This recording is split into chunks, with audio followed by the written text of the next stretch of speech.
Hello and welcome to the next series in videos pre-CSA revision, and this morning we're looking at the topic of trial and improvement. Now this is a topic again that comes up on almost every paper, and it's more than likely going to be on the calculator paper, so paper 2. Now with trial and improvement, some equations can't be solved exactly, and you need to use a method to find an approximate solution.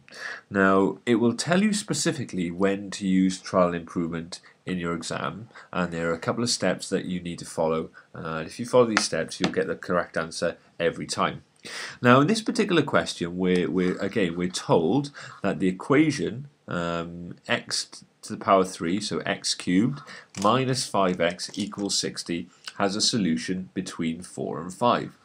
And we're told to find the solution and give our answer correct to 1 decimal place. So the key information, here is our equation. We're already told the answer is between 4 and 5. And we want our answer to be given to 1 decimal place.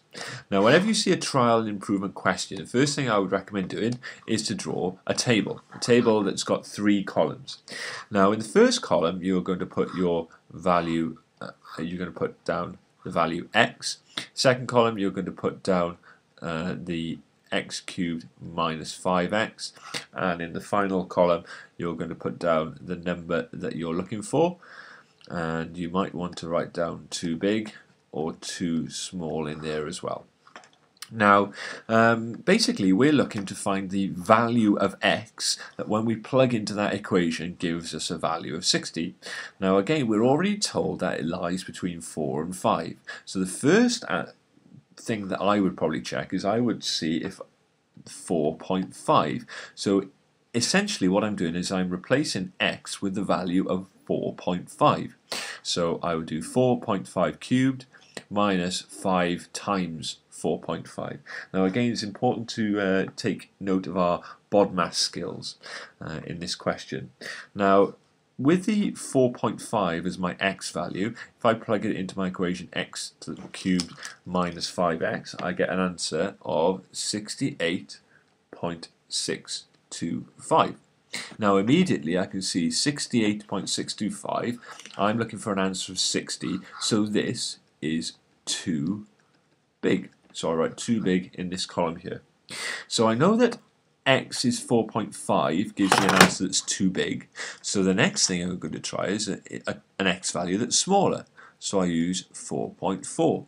Now if I use 4.4, I end up again with an answer of 63.184.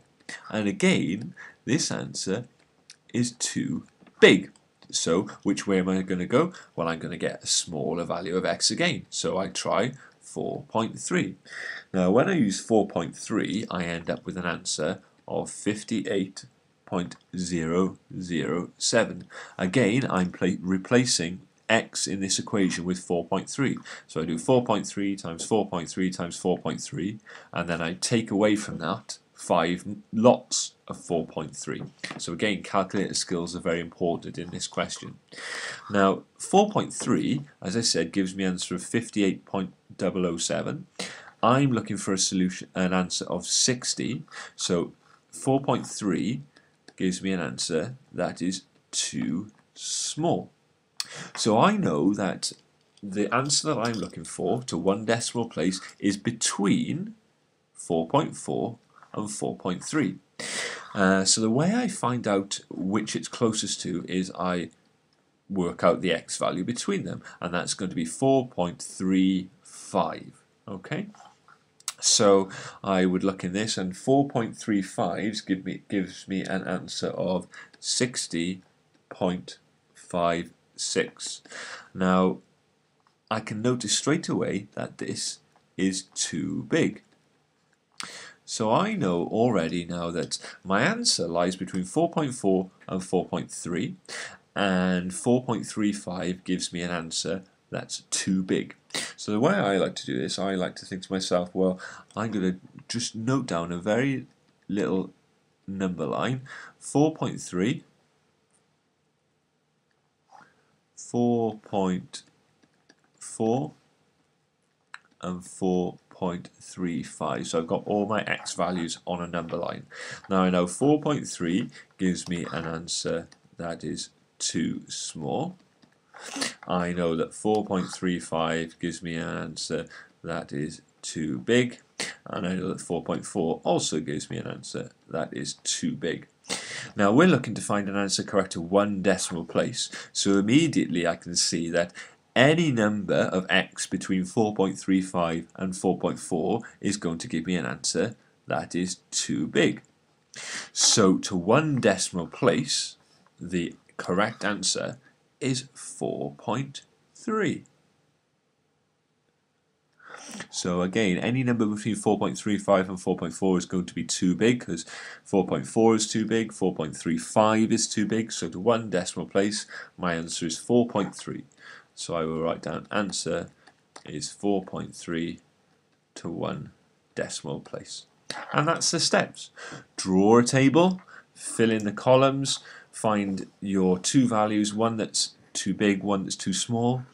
Find out the x value between those values, draw your little number line, and then you'll be able to identify the correct answer. Now I'm going to leave you with a question that you can do yourself. For example, equation x to the power 3 plus 20x equals 71. Again, we're told solutions between 2.2 and 3. So if I were you, again, I'll start you off. I'll do x, then this column here, x cubed plus 20x. This column here, 71. I'd probably start off with 2.5. If my answer was too big, I would try 2.4. If it was too small, I'd try 2.6. So there's a question that you can carry on with yourself.